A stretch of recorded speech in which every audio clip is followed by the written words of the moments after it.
Come on.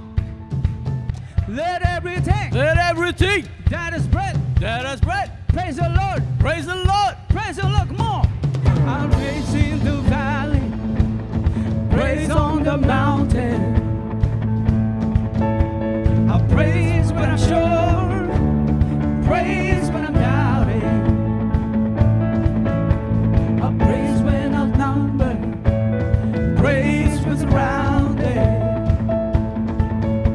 'Cause praise is the waters my enemies drowning. Come on.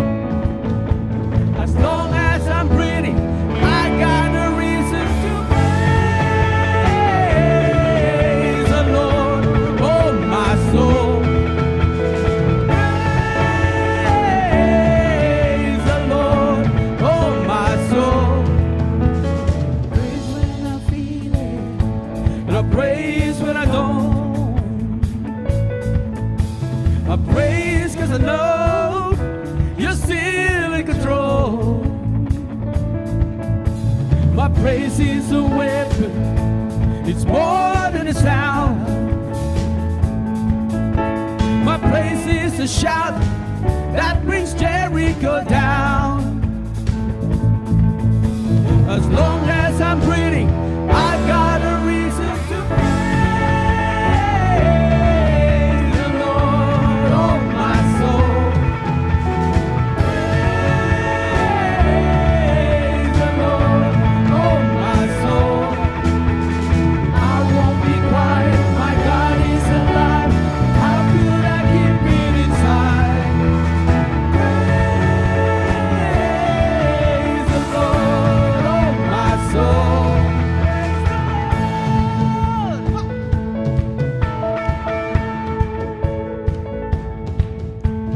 Praise God, you're sovereign. Praise God, you reign. Praise God, you rose and defeated the grave. I praise God, you're faithful. Praise God, you're true. Praise God, there's nobody greater than you. I praise God, you're sovereign. Praise God, you reign. Praise God, you rose and defeated the grave. I praise God, you're faithful. Praise God, you're true. Praise God, there's nobody greater than you. Praise the Lord, oh my soul. Praise the Lord, oh my soul. Praise the Lord, oh my soul. I praise the Lord, oh my soul. I won't be quiet, my God is alive. How could I keep it inside? I won't be quiet. I won't be quiet, my God is alive. How could I keep it inside? I won't be quiet. I won't be quiet, my God is alive. How could I keep it inside? Praise the Lord, oh my soul. Praise the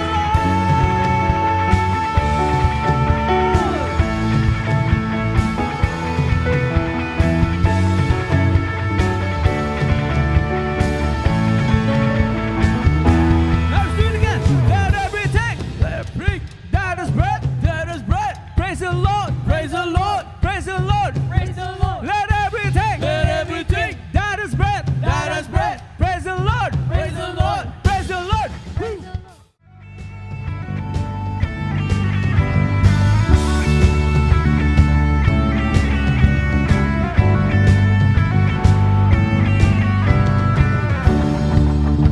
There's a lamp unto my feet. Your way is the only way for me. It's a narrow road that leads to life, but I want to be on it. It's a narrow road, but the mercy is wide. You give me the promise. I'll take you at your word. Said it, I believe it. I see how good it works. It started, you're completed. I take you at your word.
is enough.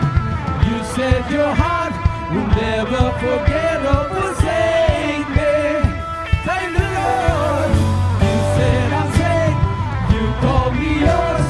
You said my future's full of your hope. You never fail, so I know that you never fail me. I take you at your word.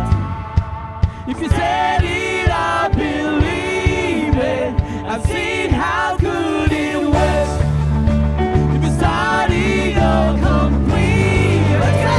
I take you at your word. If you said it, I believe it. I've seen how good it was. If you started, you'll complete it. I take you at your word.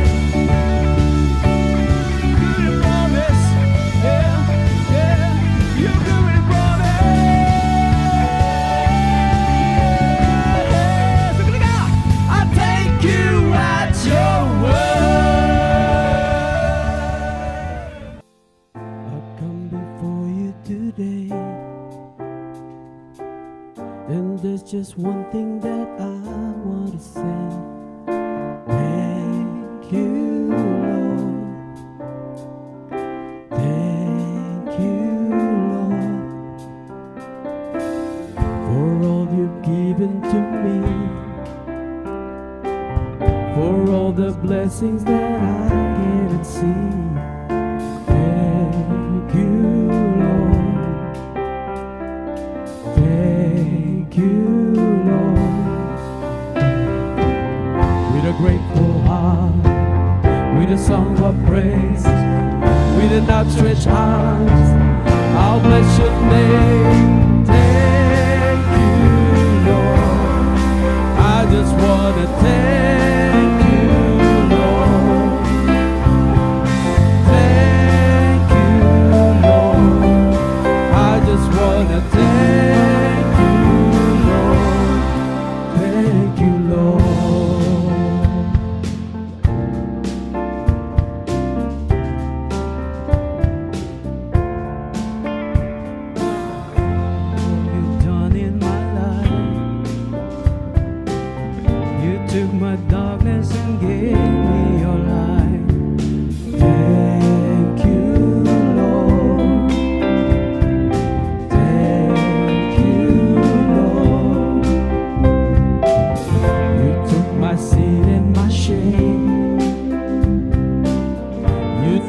Sickness and healed all my pain. Thank you, Lord.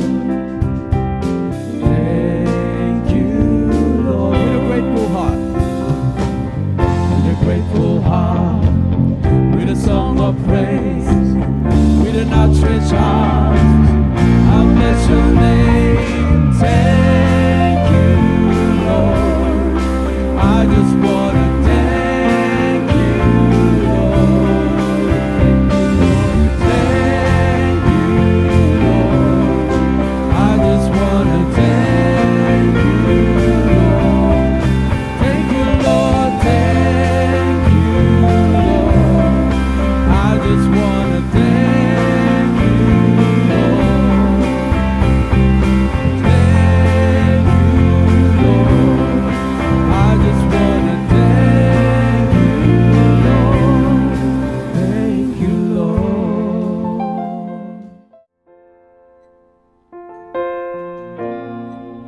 amazing love that welcomes me, the kindness of mercy that bought with blood wholeheartedly my soul undeserving. God, you're so good. God, you're so good. God, you're so good. You're so good.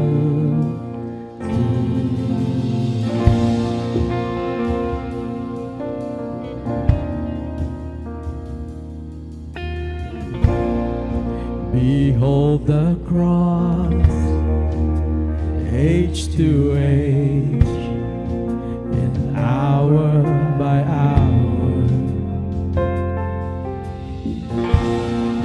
The dead are raised, the sinners saved, the work of your power. God, you're so good. God, you're so good. God, you're so good. You're so good to me. God, you're so good. God, you're so good. Oh, God, you're so good. Oh, God, you're so good. You're so good to me. I am blessed, I am called, I am healed, I am whole, I am saved in Jesus' name. Highly favored, anointed, filled with your power, for the glory of Jesus' name. I am blessed, I am called, I am healed, I am whole, I am saved in Jesus' name.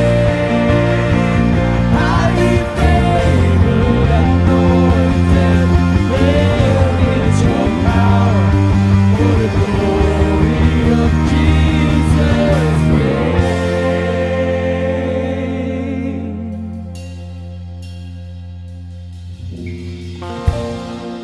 And should this life bring suffering, Lord, I will remember what Calvary has bought for me, but now and forever. God, you're so good. God, you're so good. God, you're so good. You're so good to me. Sing it again. God, you're so good. God, you're so good. Oh, yes, Lord. God, you're so good. You're so good. Oh, God, you're so good. You're so good to me. I am blessed, I am called, I am healed, I am whole, I am saved in Jesus' name.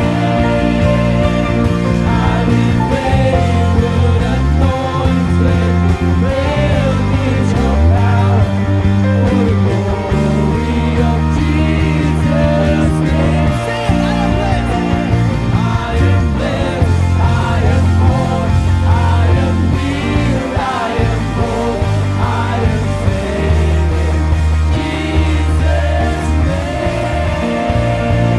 Highly favored, anointed, filled with your power, for the glory of Jesus' name.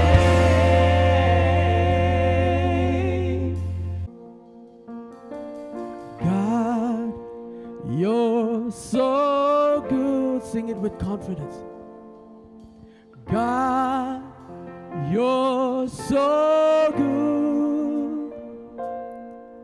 Oh God, you're so good.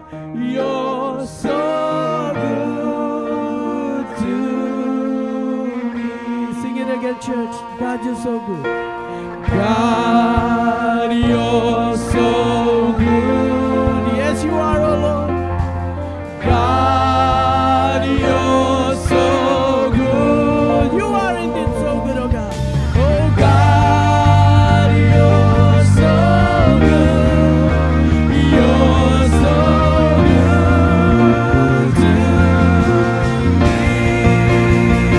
I am blessed, I am whole, I am healed, I am whole, I am saved in Jesus' name. Highly favored, anointed, filled with your power, for the glory of Jesus' name. I am blessed, I am whole, I am healed, I am whole, I am saved in Jesus' name. Highly favored, anointed, filled with your power, for the glory of Jesus' name. Sing it again. I am blessed. I am blessed. I am whole. I am healed. I am whole. I am saved in Jesus' name. Highly favored, anointed, filled with your power, for the glory of Jesus' name.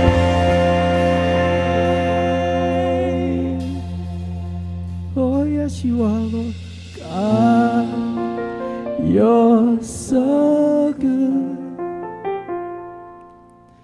God, you're so good. Oh God, you're so good. You're so good to me. Now on his way to Jerusalem, Jesus traveled along the border between Samaria and Galilee. As he was going into a village, 10 men who had leprosy met him. They stood at a distance and called out in a loud voice, "Jesus, Master, have you pity on us?" When he saw them, he said, "Go, show yourselves to the priest." And as they went, they were cleansed. One of them, when he saw he was healed, came back.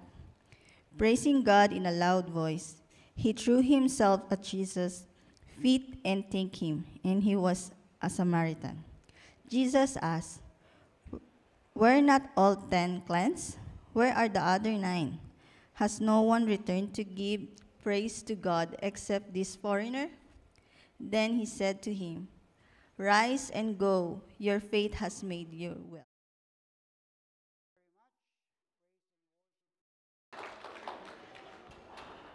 Well, today is Thanksgiving Sunday, and we have a good reason to be thankful.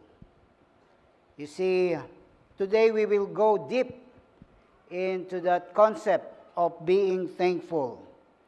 And we're talking about the act, first of all, the act of thanking God, the blessing that comes from a grateful heart, and the pure joy that brings forth when we offer our thanks to the Lord. You know, Charles Spurgeon, he's a great preacher in the 18th century. He once said, "It is not how much we have, but how much we enjoy. That makes happiness. And what better way to enjoy our blessing than by acknowledging and thanking the one who gave them to us." That's a beautiful saying, isn't it? Someone also said that gratitude can transform a common days into thanksgiving, turn routine jobs into joy, and change ordinary opportunities into blessing. Amen? Amen. And another one who says, "Let us be grateful for what we have. let's be reminded of those who have less. See, sometimes we are so, we look at what we don't have, that we don't realize how much we have and how much others have less than what we have.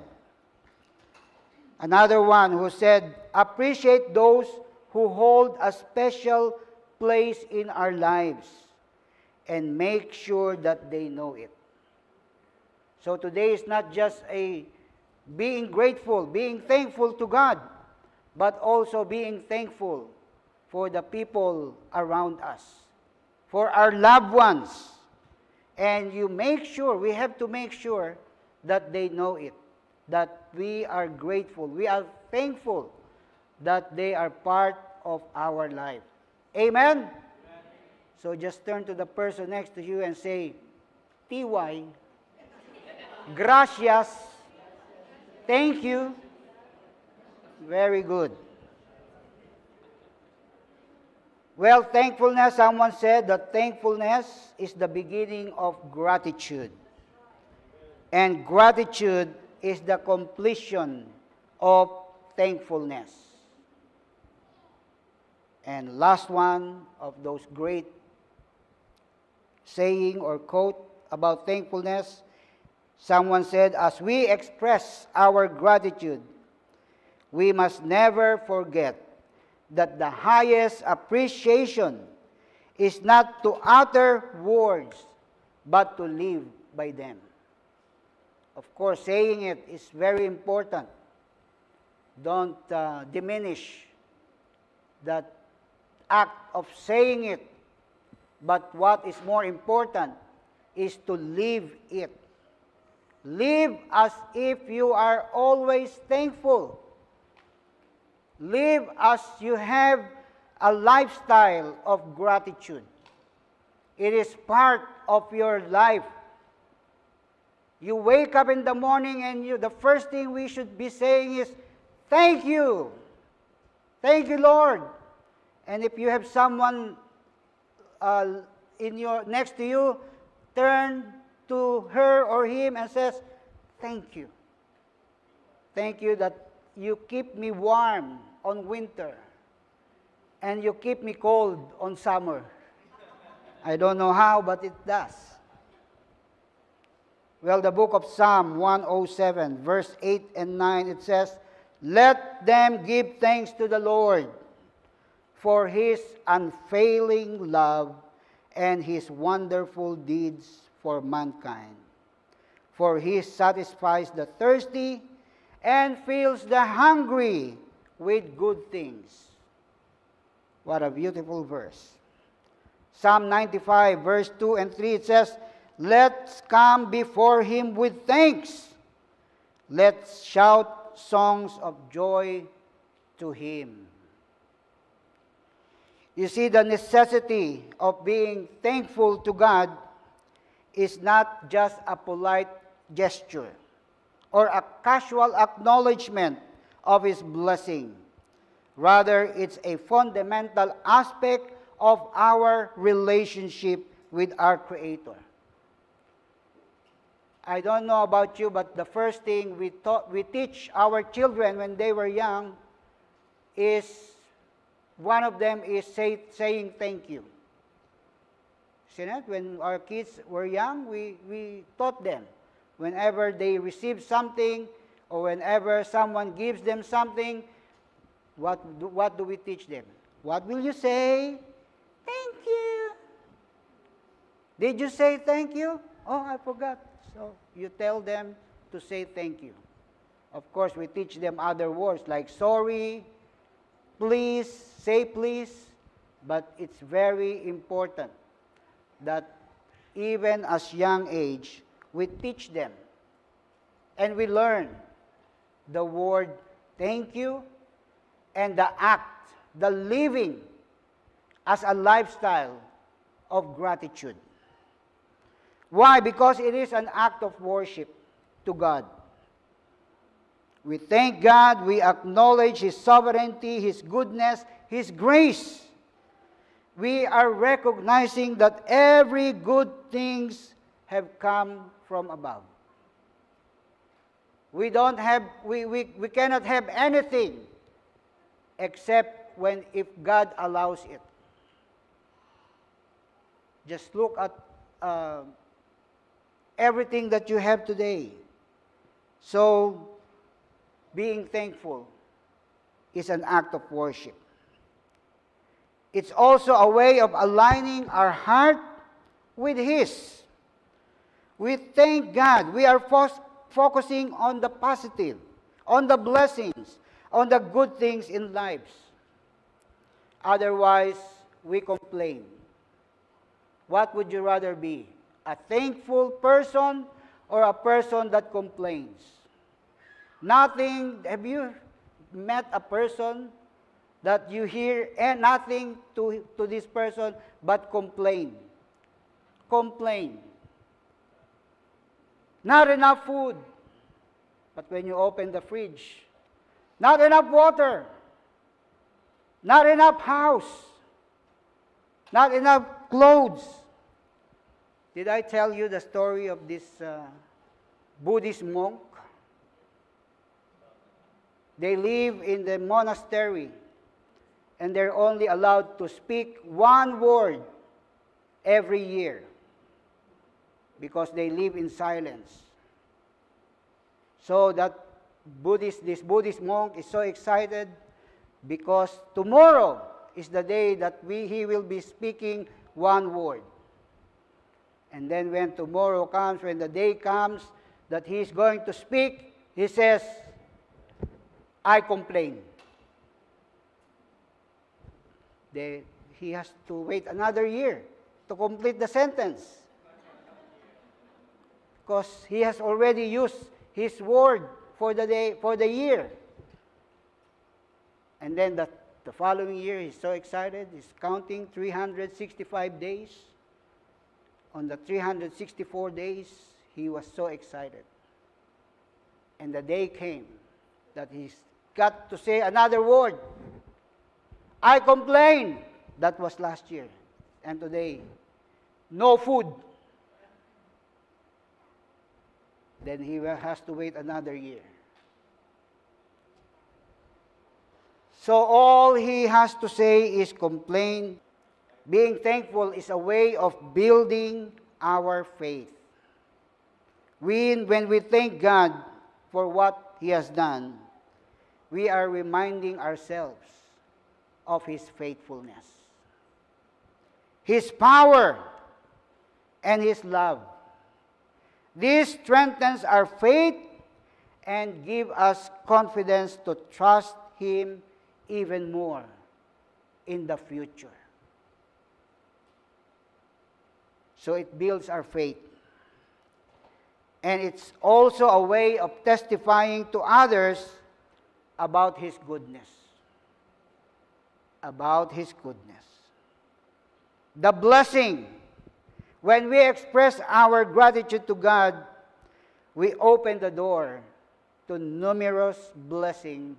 And believe me, blessings that you have no room to put, but otherwise you are compelled to offer it, to share it, because no more room in your cup. It overflows.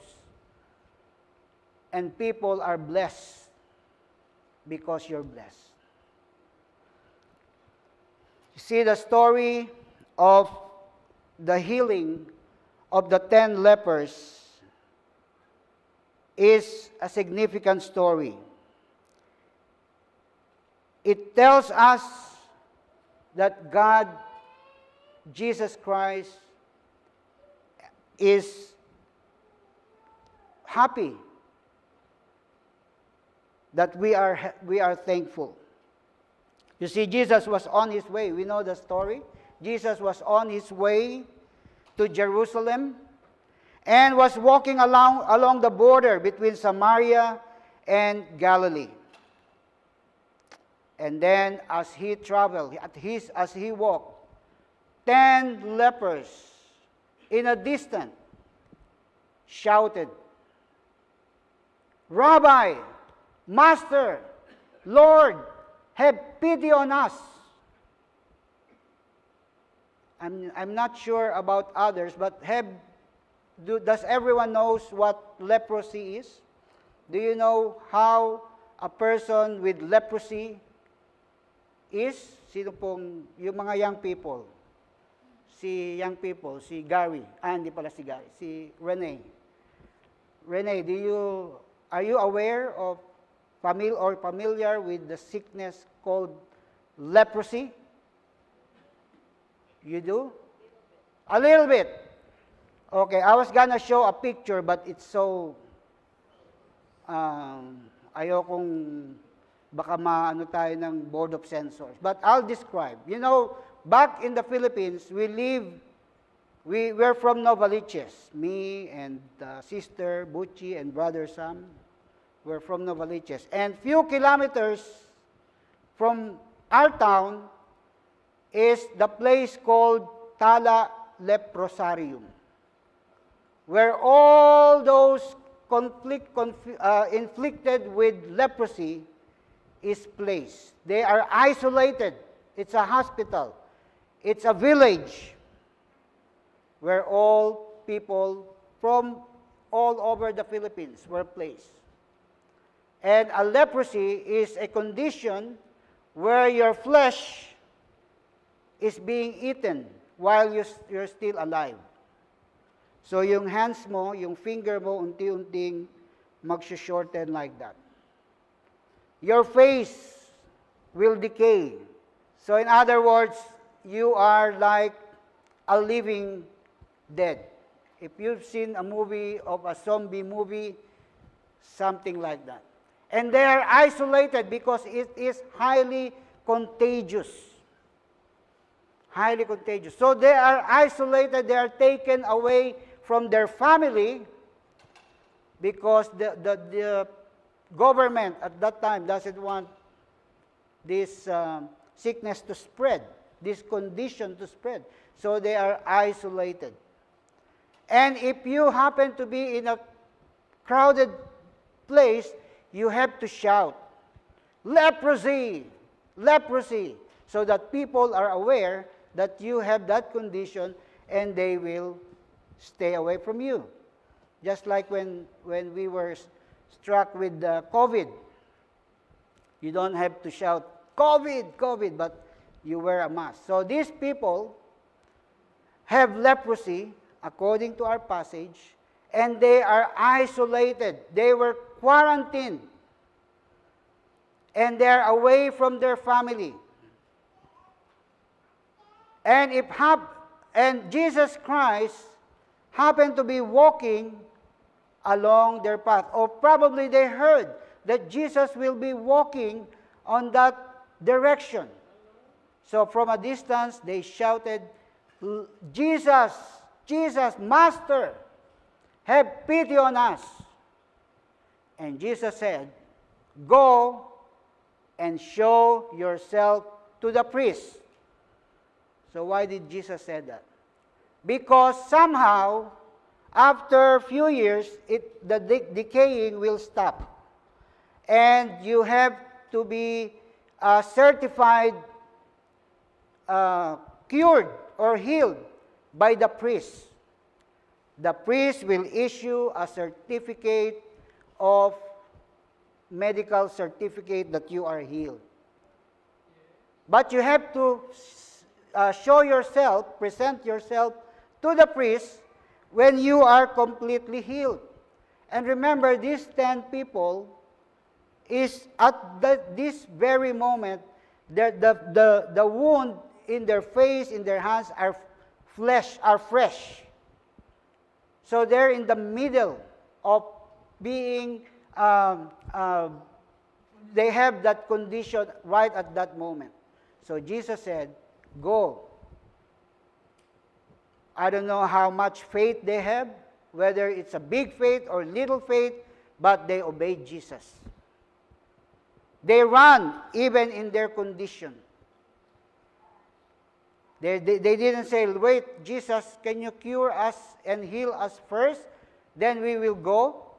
What if we reach the priest and we're still in this condition? You know, consequence of that, they will be put to jail. If they go to the priest and says, please give me a certificate, and the priest see that they are still sick, they're still inflicted, then they will be put to jail. But they obeyed Jesus. And along the way, in the middle of their journey, they, one by one, became healed. They noticed, oh, my fingers are growing back. My nose is back. My skin is like a baby skin. So they notice. So they probably, I'm just trying to picture what is transpiring. So they said, oh, wow. They look at each other. Oh, look at you. Is that you? You're handsome. And 9 of them continued their journey, going to the priest, because they're excited to be issued that certificate so they can go back to their family. And according to the story, one of them went back. We don't know how far he has to come back, but he did. And according to the passage, he was shouting and praising. And he knelt down at the feet of Jesus and said, thank you. Thank you. And Jesus said, aren't there 10 of you? Where are the 9? Jesus was looking for them. But he was happy. He was thankful that this one person, a Samaritan, for all the people, a Samaritan, came back and thanked Jesus. What a beautiful story. So what can we learn from the 10 lepers that encountered Jesus? Well, while there were many lessons, I will share at least 3 primary lessons that stands out. First of all, God values the least. The least. In our culture of platform building and rising celebrity status, we forget that God values the least. But we must not forget that God values the least. And I'm glad that we as a church, we value the least. We value the least. That's why in February, the outreach team, and they're inviting as much as we can to join, because we're going to visit the least, the Ifugaos. Because God placed honor on the poor, the broken, the messy, the marginalized. The 10 lepers, outcast in society, beyond just having leprosy, at least one was from Samaria. And if you have a leprosy and you're from Samaria, then you are the worst of the worst. You are the poorest of the poor. You know, in the Philippines, there's so many poor people. But if you are a poor people, especially from Ifugao, living in the mountain, you are the poorest of the poor. Brother Sam was there a few months ago, and he was telling a story about bringing them to Jollibee. And the Brother Sam was telling us that their face brightens up. God values the least. And God have made him part of this story. Jesus treasured each one, even the Samaritan. Jesus heard their cries and healed them. Secondly, God honors faith. The 10 lepers were not healed until they acted in faith and turned to head to the priest. They acted on the faith they had and started out on the journey to show themselves to the priest. And as I was saying before, what if they have that, they still have that condition? Then they will be in more trouble. So I don't know how big their faith, whether it's a small faith or big faith, strong faith, but they have acted on what they have. So the question for us today is, how much faith do you have? Whether it's big, whether it's small, then you have to act on it. Because God honors faith. Hebrews 11:6 says, without faith it is impossible to please Him. For he who comes to God must believe that He is, and that He is a rewarder of those who diligently seek Him. So that verse says, without faith, it is impossible to please God. And number 3, God cherished gratitude. He cherished gratitude. 1 Thessalonians 5:18, in everything give thanks, for this is the will of God in Christ Jesus for you. What is the will of God? That you give thanks. That you and I will have that lifestyle of gratitude. So even more than the measure of our faith, God cherishes gratitude. God loves it when we are thankful to Him. When we pause for a while and says, Lord, thank you. Thank you. That's why today is very important.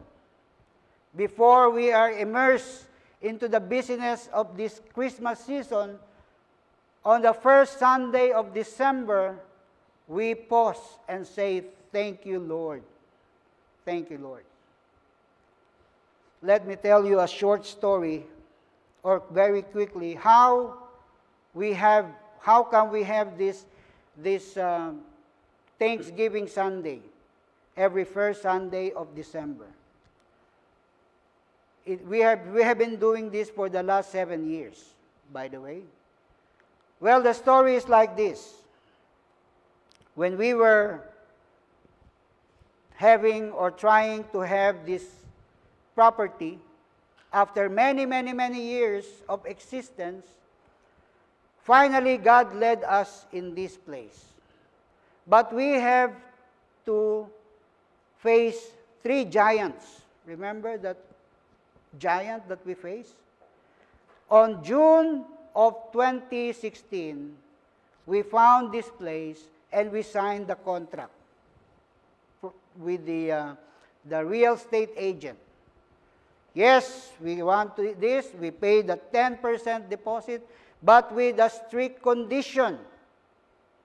Because the real estate agent, the property developer, if you are a church, they don't want to talk to you.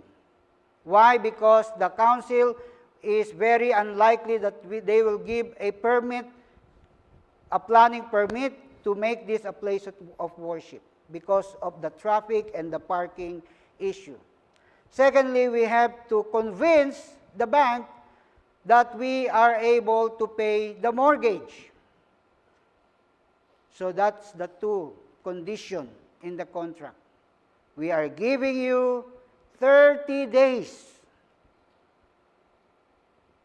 to get the finance and get the council to give you a planning permit. Because this area is industrial, commercial area. And we want to get a planning permit for a place of worship. So that was June. And then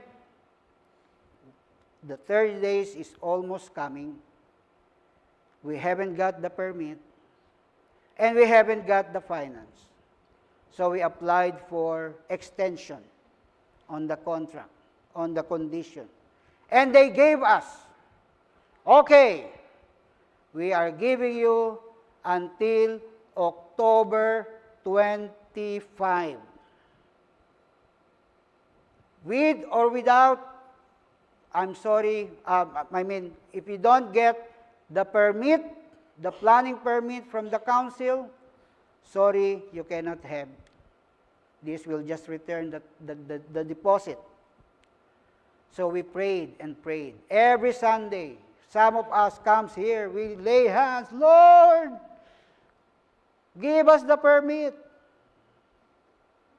And you know what?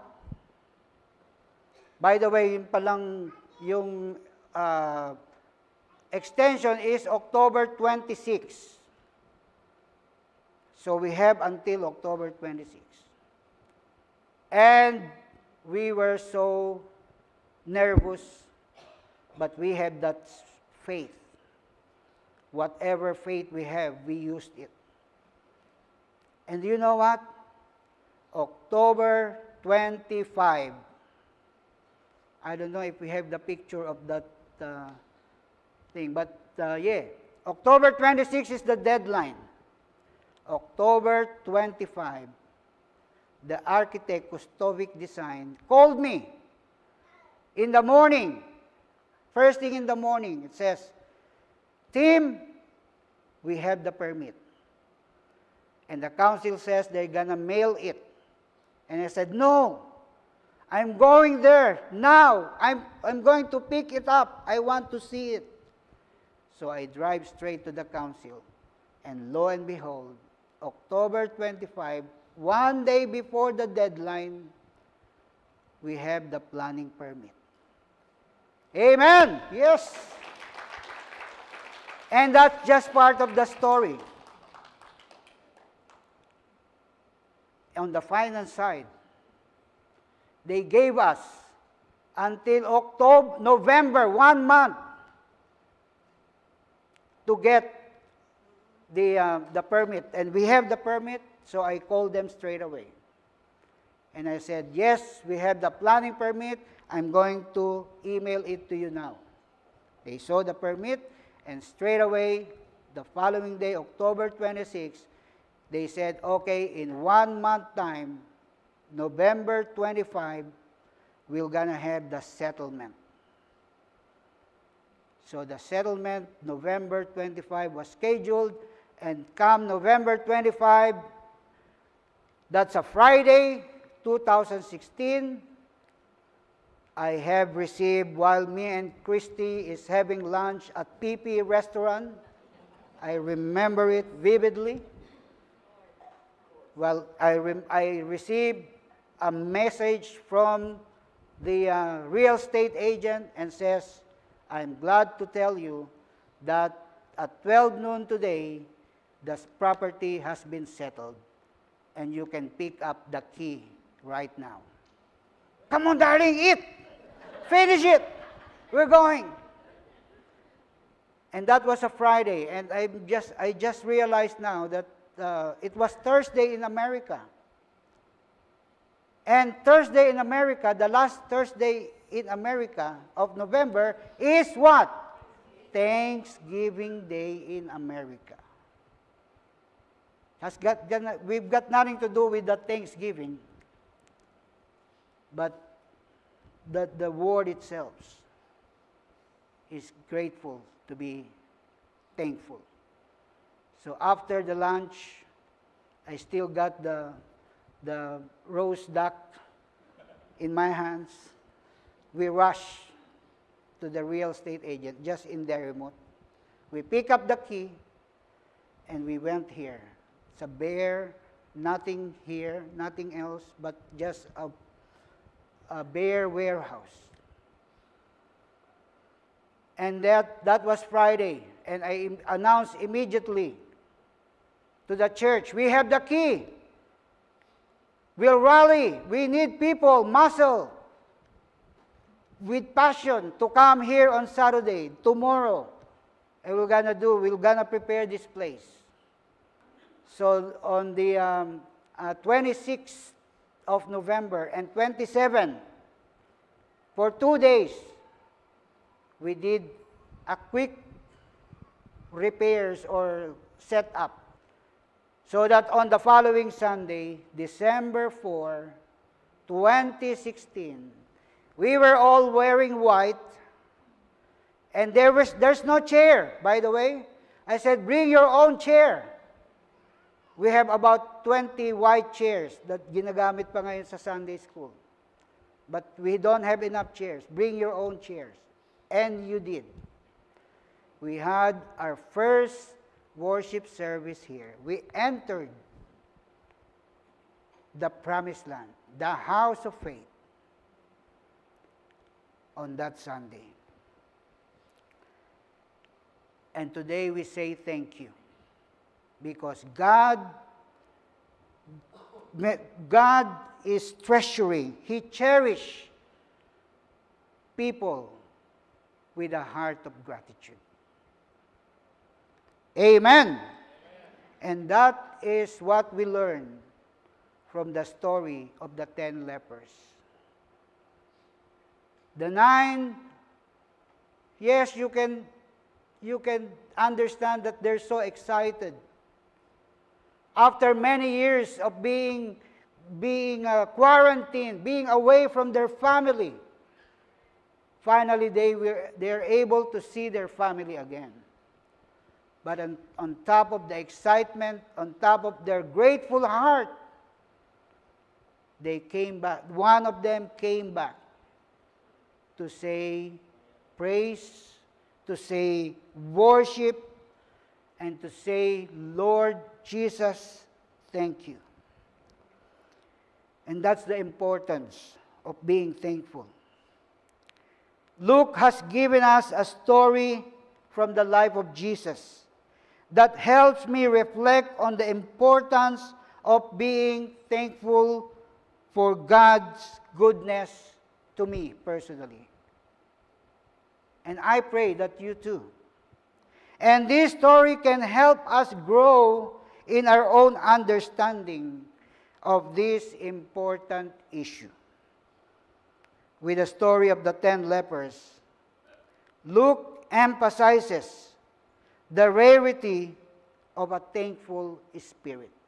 By the way, it's only Luke who wrote this story. The 3 Gospels, Matthew, Mark, and John, for whatever reason, maybe they have a different focus, but Luke saw that this is important for us to know the importance of having a thankful heart. Why? Because gratitude is rarely expressed.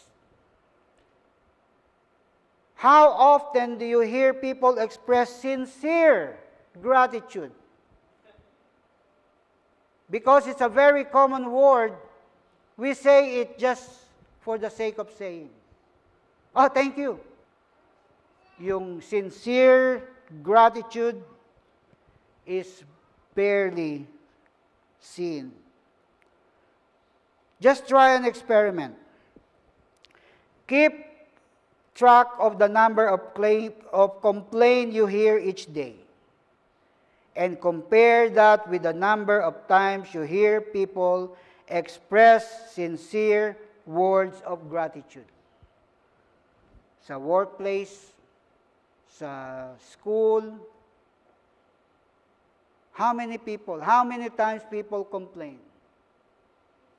2 Timothy chapter 3, verse 1 and 2 says, "But mark this, there will be terrible times in the last days. People will be ungrateful." That's a prophecy. That in the last days, people will be ungrateful. So I hope and pray that we are not part of that prophecy, that we will be ungrateful. Because we have many reasons to be thankful. First of all, we are to be thankful for all the resources that God has given us. Creative minds, ability to choose and act decisively, limited knowledge to be discovered, the ability to grow and expand our horizons in art, music, literature, beauty. There are so many. We have to be thankful for all the resources God has given us. You know, as I look back, almost 28 years ago, when this church started, we have nothing at all. We sing, and we use -1, the cassette tape. Because sometimes we cannot borrow the guitars of the other church because they're also using it. So we use -1, the cassette tape. We are worshiping in a very small place called the Grantham Green Community Center. And then we move. 11 times we move. May time, pag Sunday, when we arrive, the men will have to clean the place first kasi it's a child care center. And the children have messed up the place. So we have to remove everything and then set up and clean up. There are times also that we are using we are borrowing a community center in the afternoon and there is no storage. So we have to put all our equipment in a trailer. And then we have to bring every Sunday and put it down and set up. And after the service, we have to bring back. There were times that we don't have any place on a Sunday. So we worship on a Saturday because that's the only time available. But now we are thankful that we have got this place. Amen. We have resources. And not only the place, we have the people. Because it is the people who make this place great. Many talents. The tech team, the praise and worship team, they go from better to better, best, and I cannot imagine what other words for the best. And the volunteers, the Sunday school teachers. Look at those young people. They're very passionate. And I look forward. I can't wait to see this church is finally being run by the young people because they will no longer be young people in 5 years or 10 years' time. Amen? Amen. And I look forward to our 2 upcoming pastors next year. So we are so blessed as a church. We are so blessed.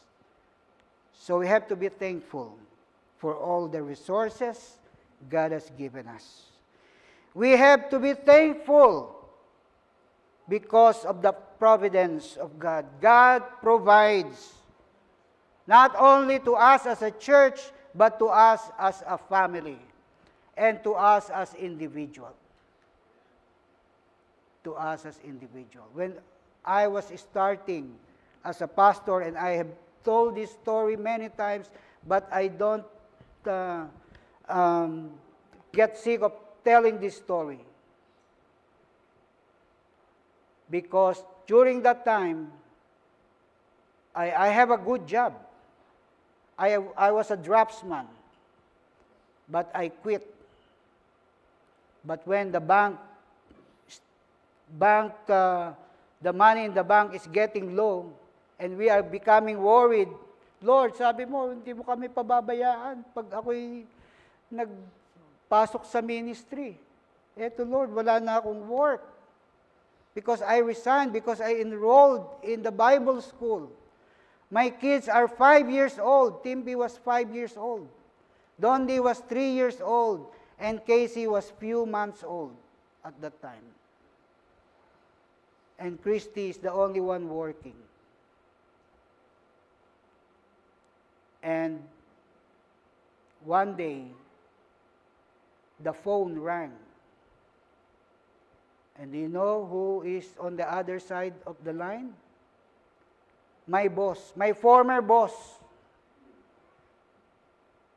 The boss, the company that I resigned 4 or 5 months earlier. And the bank statement is getting low. And you know what my boss said? Tim, I'm just wondering if you want to work for us again. And I said, but boss, don't you understand? I have enrolled in a Bible school. I don't have much time. And he said, what about if you choose the day that you want to work and you choose the time you want to start and you want to finish? How good is that? And I said, boss, I'll think about it. I'll think about it. What I mean is, I'll pray about it. I'll consult my real boss. And I told Christy, and we prayed about it. And I rang the boss, and I said, yes, boss, if it's okay, I'll work only on Monday to Wednesday. Okay. And I only work from 10 a.m. to 3 p.m. Okay. How good is that? Not because I'm good, but because our God is good. All the time. The providence of God. So don't be afraid to step in faith. Because God is a God of providence. And lastly, we are commanded to be thankful. And a command is not an option. Again, in 1 Thessalonians 5:18, it says, in everything give thanks. For this is the will of God. What is the will of God? Not the things that is happening, because sometimes what happened is not the will of God. But whatever happened, whether it is our own volition that we're in trouble, or is it because of God is testing our faith, in times of plenty and in times of nothing, the Bible says the command is clear. Be thankful. Be thankful. And God gladly receives our praise. Psalm 116, verse 12 to 14 says, what shall I render to the Lord for all his benefits towards me? I will take up the cup of salvation and call upon the name of the Lord. I will pay my vows to the Lord now in the presence of all his people. Saying thank you to God hardly seems like enough in light of all his blessing to us. But whenever we do that, he gladly receives our praise. He is so glad. He is so grateful. He appreciates when we look up and say, Lord, thank you. Thank you, Lord. But not only that. Not only that God wants us to look up and say thank you. God wants us to look straight. We look to each other and say, brother, sister, thank you. thank you. Because I am part of your life and you are part of my life. Regardless of the imperfection, regardless of the shortcoming, God appreciates when we look up and say thank you. But God also appreciates when we look at each other and say thank you. Thank you. Because God put us together because we are a family. And there is a purpose why we have each other. So today, on our Thanksgiving Sunday, let's look up and say to God, thank you, Lord. Thank you, Lord. And let's find time to say thank you to each other because it is the will of God. Let us pray. Heavenly Father, we stand before you with a grateful heart. We say thank you, Lord, because you are a great and awesome God. And we say thank you to one another because we are part of this family. You have placed us together because we grow together, we cry together, we are victorious together. At times we are defeated together. But at the end of the day, Lord, we give all the honor and glory back to you. Thank you, Lord. Thank you very much. Amen.